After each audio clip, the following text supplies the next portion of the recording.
La Corporación Renovación Carismática Católica y la Escuela de Misioneros Juan Pablo II presentan al misionero laico Juan González Torres compartiendo las enseñanzas sobre la teología del pecado y sus consecuencias. Hoy escucharemos el tema número 21. ¿Cuál es la sede del pecado? Queridos hermanos y hermanas, queridas familias, queridos hermanos en la fe de nuestro Señor Jesucristo, de las comunidades parroquiales diocesanas, del pueblo de Dios, oro a nuestro Dios para que al escuchar esta palabra de Dios, el Señor nos conceda la gracia de reconocer que somos pecadores, que hay un camino de rectitud, que Dios nos va a juzgar, pero que nos conceda la gracia de nuestro arrepentimiento, de nuestra conversión, para ser perdonados por Dios, para ser sanados del pecado y de las secuelas que hay del pecado, para ser liberados de la opresión del maligno, para ser liberados de la esclavitud del pecado, para recibir el perdón que nos ofrece Jesucristo para nuestra propia salvación. Durante estos días estamos reflexionando en este programa de nueva evangelización de los miembros de la Iglesia sobre la teología de lo que es el pecado y sus consecuencias. Hoy les quiero compartir esta enseñanza. ¿Cuál es la sede del pecado? Y empezamos diciendo, la sede o fuente del pecado es el corazón del hombre. Jesús dice en el Evangelio de San Marcos, capítulo 7, verso 21 al 23, porque de dentro del corazón de los hombres salen las intenciones malas, fornicaciones, robos, asesinatos, adulterios, avaricias, maldades, fraude, libertinaje, envidia, injuria, insolencia, insensatez. Termina diciendo Jesucristo, todas estas perversidades salen de adentro y contaminan al hombre. O como dice Jesús en el Evangelio de San Mateo 23, 28, así también vosotros, le decía a los fariseos, por fuera parecéis justos ante los hombres, pero por dentro estáis llenos de hipocresía y de iniquidad. Hermanos, la fuente del pecado y de las injusticias está en el corazón del hombre, dijo la Sagrada Congregación para la Doctrina de la Fe. El pecado habita en el interior del hombre y crea en él una inclinación hacia el mal. Pero además, el pecado echa raíces en el interior del hombre. En el libro del Eclesiástico, capítulo 3, verso 28, dice la Escritura, para la adversidad del orgulloso no hay remedio, pues la planta del mal ha echado en él raíces. Pero ¿quién se da cuenta de sus yerros? Decía el salmista en el Salmo 19, 13 al 14. ¿Quién se da cuenta de sus yerros? De las faltas ocultas límpiame. Guarda también a tu siervo del orgullo, que no tenga dominio sobre mí. Entonces seré irreprochable de delito grave exento. Pero hermanos, el pecado también habita no solamente en el interior del hombre, en el corazón de los hombres, sino que el pecado habita en las mentes pervertidas. Porque cuando violamos el orden establecido por Dios para nuestras mentes y persistimos en meditaciones malas, maquinando el mal, ideando el mal y pensando en el mal, consumamos con nuestra mente el pecado. Así lo dice el apóstol Santiago, capítulo 1, verso 14 al 15. Al contrario, cuando alguno es atraído y seducido por sus propios deseos malos, es cuando cae en tentación. De estos malos deseos nace el pecado, y de ese pecado, cuando está completamente desarrollado, nace la muerte, o la muerte espiritual, o la muerte eterna. El diablo tienta a los hombres y va poniendo los malos pensamientos y los malos deseos. Hace 20 siglos, el diablo usó a Judas instrumento para traicionar a Jesús. Y dice el Evangelio de San Juan, capítulo 13, versos 2 al 4, el diablo ya había metido en el corazón de Judas, hijo de Simón Iscariote, la idea de traicionar a Jesús. De manera que el diablo va metiendo la idea, los malos pensamientos, va metiendo la idea de traicionar a Jesús. En el Evangelio de San Mateo, capítulo 5, verso 28, dice la palabra de Dios: vosotros sois de vuestro padre el diablo, y queréis cumplir los deseos de vuestro padre. Este era homicida desde el principio, y no se mantuvo en la verdad, porque no hay verdad en él. Cuando dice mentira, dice lo que le sale de dentro, porque es mentiroso y padre de la mentira. Mateo 5:28, pues yo os digo, todo el que mira a una mujer deseándola, ya cometió adulterio con ella en su corazón. O como dice la palabra de Dios en Génesis 4, 6 al 7, Yahvé dijo a Caín: ¿por qué andas irritado? ¿Y por qué se ha abatido tu rostro? ¿No es cierto que si obras bien podrías alzarlo? Mas si no obras bien, a la puerta está el pecado, acechando como fiera que te codicia, y a quien tienes que dominar. Queridos hermanos, hemos dicho que el pecado habita en el interior del hombre, en el corazón del hombre. Pero también hemos dicho que el pecado habita en la mente. En esa mente, cuando se llena de criterios malos y consume en su mente y en su corazón el pecado. Pero la palabra de Dios también nos dice que el pecado habita en la carne, es decir, en el cuerpo humano, en los miembros de nuestra naturaleza humana. San Pablo, en Romanos 7, 14 al 24, habla de esta realidad y dice: sabemos en efecto que la ley es espiritual, mas yo soy de carne, vendido al poder del pecado. Realmente mi proceder no lo comprendo, pues no hago lo que quiero, sino que hago lo que aborrezco. Y si yo hago lo que no quiero, estoy de acuerdo que la ley es buena. En realidad, ya no soy yo quien lo obra, sino el pecado que habita en mí. Pues bien sé, yo, que nada bueno habita en mí, es decir, en mi carne, en mi naturaleza humana. En efecto, querer el bien lo tengo a mi alcance, mas no el realizarlo. Puesto que no hago el bien que quiero, sino que obro el mal que no quiero. Y si yo hago lo que no quiero, no soy yo quien lo obra, sino el pecado que habita en mí. Descubro pues esta realidad, aun queriendo hacer el bien, es el mal el que se me presenta. Pues me complazco en la ley de Dios según el hombre interior, pero advierto otra ley en mis miembros que lucha contra la ley de mi razón y me esclaviza a la ley del pecado que está en mis miembros. Y decía San Pablo: pobre de mí, ¿quién me librará de este cuerpo que me lleva a la muerte?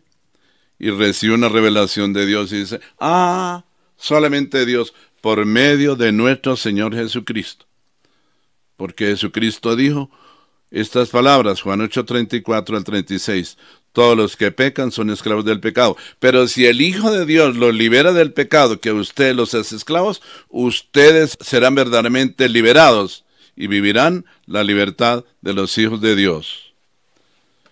Queridos hermanos, la palabra de Dios, cuando San Pablo habla a los romanos, y esta palabra también es para nosotros hoy, nos dice en Romanos 6:11 al 14, así también ustedes considérense muertos respecto al pecado, pero vivos para Dios en unión con Cristo Jesús. Por lo tanto, no dejen ustedes que el pecado siga dominando en su cuerpo mortal y que los siga obligando a obedecer los deseos del cuerpo.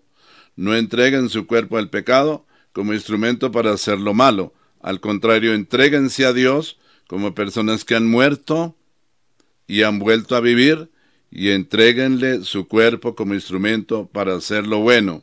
Así el pecado ya no tendrá poder sobre ustedes, pues no están sujetos a la ley, sino a la bondad de Dios. Queridos hermanos y hermanas, estamos reflexionando sobre lo que es el pecado que habita en el interior del hombre, en el corazón, en la mente, en el cuerpo humano. Pero San Pablo nos habla de la vida según la carne, es decir, el libertinaje de nuestra naturaleza humana, cuando no nos sometemos al plan de Dios, y la vida según el Espíritu. La palabra de Dios en la carta a los Romanos, capítulo 8, verso 1 en adelante, nos habla de la vida según la carne y la vida según el Espíritu. Dice San Pablo a los romanos, y esta palabra también es hoy para nosotros. Los que viven conforme a la naturaleza del hombre pecador solo se preocupan por lo puramente humano, pero los que viven conforme al Espíritu se preocupan por las cosas del Espíritu, y preocuparse por lo puramente humano lleva a la muerte, pero preocuparse por las cosas del Espíritu lleva a la vida y a la paz. Los que se preocupan por lo puramente humano son enemigos de Dios, porque ni quieren ni pueden someterse a su ley. Por eso los que viven sometidos a los deseos del hombre pecador no pueden agradar a Dios. Pero usted ya no vive conforme a tales deseos, sino conforme al Espíritu, si es que realmente el Espíritu de Dios vive en ustedes. El que no tiene el Espíritu de Cristo no es de Cristo. Pero si Cristo vive en ustedes, el Espíritu vive porque Dios los ha librado de culpa, aun cuando el cuerpo esté destinado a la muerte por el pecado. Y si el Espíritu de aquel que resucitó a Jesús vive en ustedes, el mismo que resucitó a Cristo dará nueva vida a sus cuerpos mortales por medio del Espíritu de Dios que vive en ustedes. Así pues, hermanos, tenemos una obligación, pero no es de vivir conforme a los deseos del hombre pecador, porque si viven ustedes conforme a tales deseos, morirán. Habla de la muerte espiritual, pero si por medio del Espíritu hacen ustedes morir esos deseos, vivirán.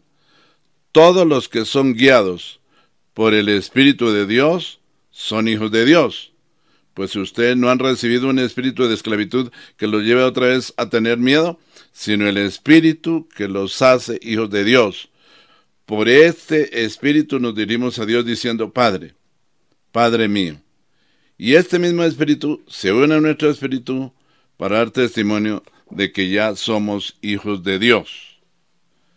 Pero San Pablo también habla de la vida según la carne y la vida según el Espíritu, cuando le habla a los Gálatas, en el capítulo 5, verso 16 hasta el 26. Escuchemos lo que decía San Pablo a los Gálatas. Por lo tanto, digo, no vivan según el Espíritu, y no busquen satisfacer sus propios deseos malos, porque los malos deseos están en contra del Espíritu, y el Espíritu está en contra de los malos deseos. el uno está en contra de los otros, y por eso ustedes no pueden hacer lo que quisieran. Pero si el Espíritu los guía, entonces ya no están sometidos a la ley.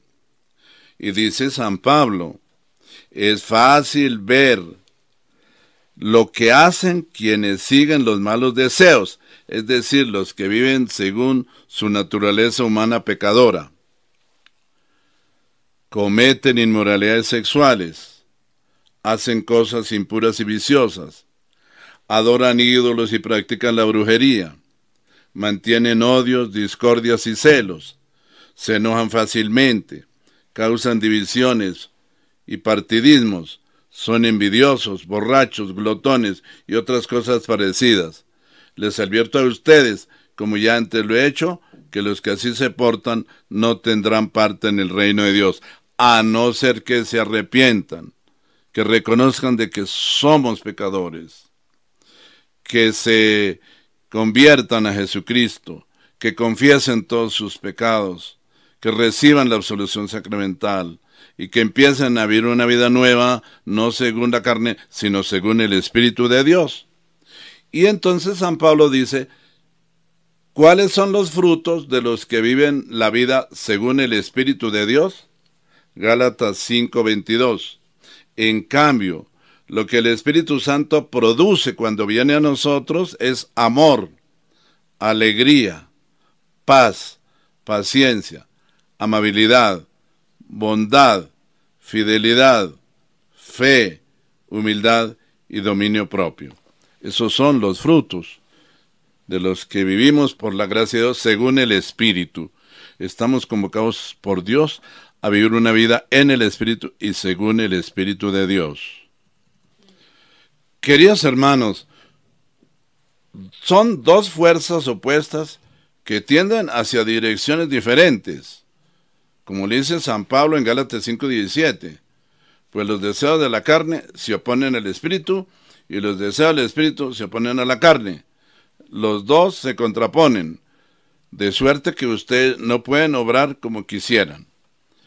Pero en 1 de Pedro capítulo 2 verso 11 nos dice San Pedro, amados hermanos, por ser aquí extranjeros y gente de paso, les ruego que se abstengan de los deseos carnales que hacen guerra contra el alma. San Pablo ve que hay una lucha interior.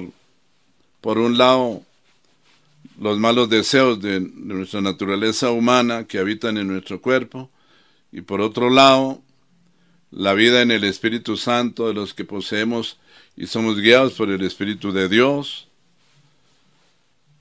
De manera que San Pablo habla de una dirección vertical. Dios reclama una dirección vertical que levanta al hombre a un nivel superior. Y habla de la dirección horizontal. La carne fuerza al hombre a un nivel horizontal de autosatisfacción. San Pablo describe a los no cristianos como uno que vive según la carne. Se refiere a todo hombre que vive con tendencias, con inclinación al pecado y en directa oposición a Dios. El hombre que vive según la carne es el que toma sus propias decisiones aislado de Dios y aún en contra de su voluntad. Estas decisiones son producto de una mente carnal, o sea, terrenal y no espiritual, es decir, entra en el campo del libertinaje. Queridas hermanas y hermanos, de verdad que hablar del pecado no es bueno, pero es necesario dejar que Dios evangelice nuestras conciencias, dejar que Dios nos conceda la gracia de confrontar nuestra vida según la palabra de Dios, según el Evangelio de nuestro Señor Jesucristo, porque al fin y al cabo, la convocación y la invitación de Dios es: arrepiéntanse, conviértanse, para que sus pecados sean borrados, y así Dios les pueda conceder la salvación eterna. El Señor los bendiga. Feliz día.